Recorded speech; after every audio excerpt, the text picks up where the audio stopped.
"Come now," said Mother Moon, "and I will tell you the story of the Christmas star."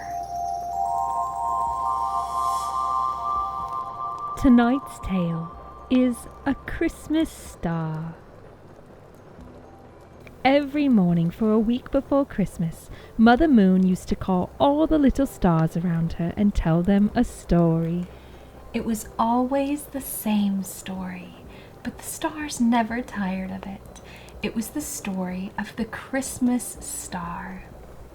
When Mother Moon had finished the story, the little stars always said, "And the star is shining still, isn't it, Mother Moon? Even if we can't see it, is it still shining?"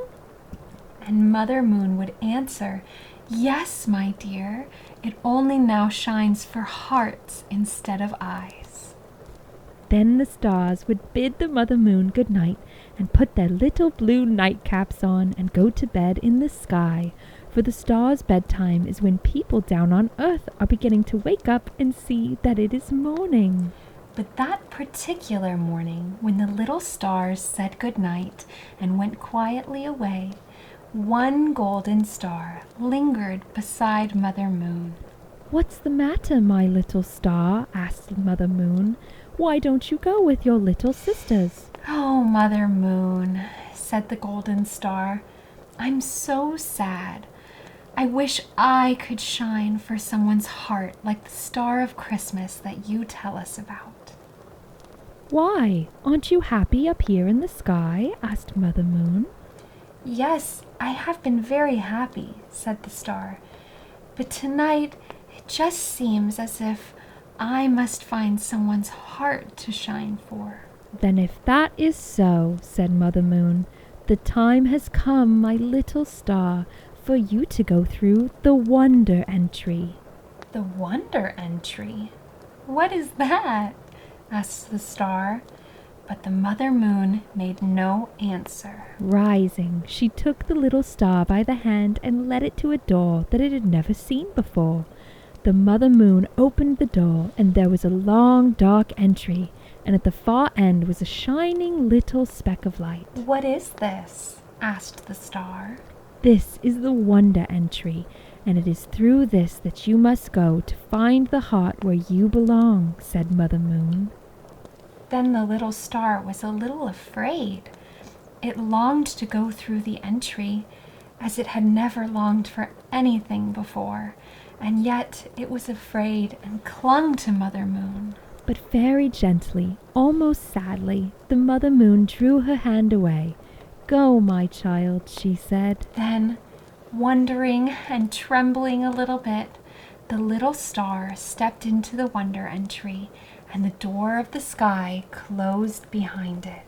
The next thing the star knew, it was hanging in a toy shop with a whole row of other stars, blue and red and silver.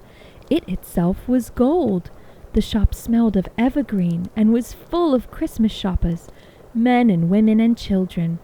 But of them all, the star looked at no one but a little boy standing in front of the counter, for as soon as the star saw the child, it knew that he was the one he was supposed to be with. The little boy was standing beside a sweet-faced woman in a long black veil, and he was not looking at anything in particular. The star shook and jumped on the string that held it, because it was afraid the child would not see it, or if he did, he would not know that he was meant to be his star. The lady had a number of toys on the counter before her, and she was saying, "Now I think we have presents for everyone. There's a doll for Lou, and the game for Ned, and the music box for May, and the rocking horse, and the sled." Suddenly the little boy caught her by the arm. "Oh, Mother," he said. He had seen the star. "What is it, darling?" asked the lady. "Oh, Mother, just see that star up there. I do wish I had it." "Oh, my dear, we already have so many things for the Christmas tree," said Mother. "Yes, I know, but I do want that star," said the child. Very well, said the mother, smiling. Then we'll take that too. So the star was taken down from the place where it hung and wrapped up in a piece of paper. And it was thrilled with joy, for now it belonged to this little boy. It was not until the afternoon before Christmas, when the tree was being decorated, that the golden star was unwrapped and taken out from the paper. Here is the star, said the sweet-faced lady. We must hang this on the tree. Paul took such a fancy to it that I had to get it for him. He will never be satisfied unless we hang it on there too. Oh, yes, said someone else who was helping to decorate the tree. We will hang it here on the very top. So the little star hung on the highest branch of the Christmas tree.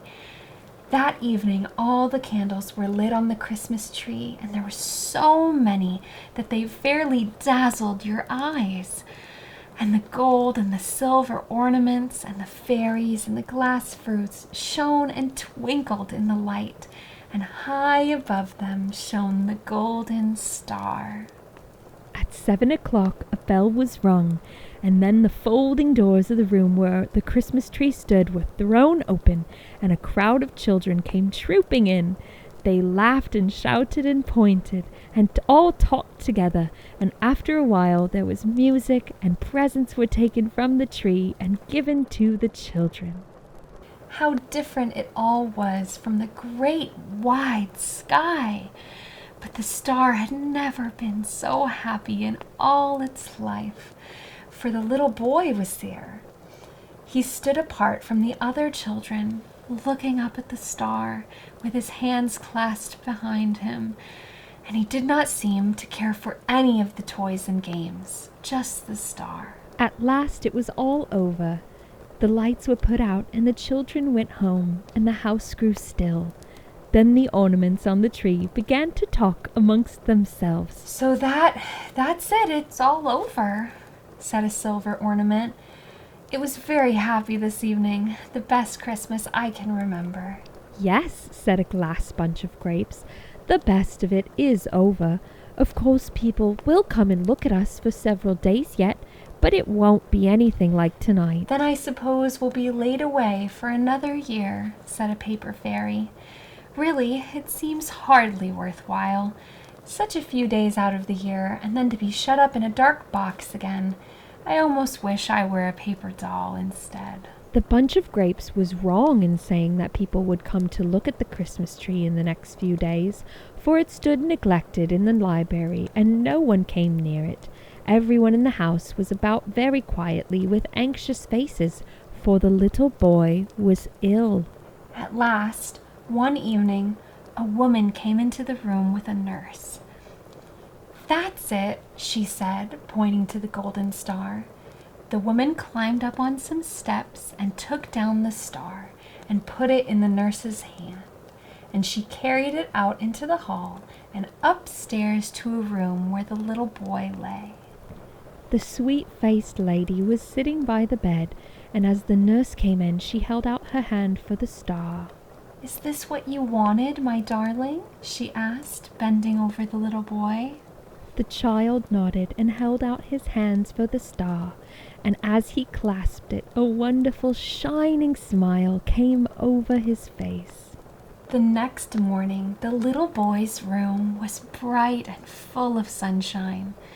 The little boy was no longer sick, but the golden piece of paper that had been the star laid on the table beside the bed, its 5 points looking very dull and dusty looking. The star was living and shining now inside the boy's heart, and it had gone out with him into a new and more beautiful sky than it had ever known before, into the heart of a joyous child. And they all lived happily ever after. Good night.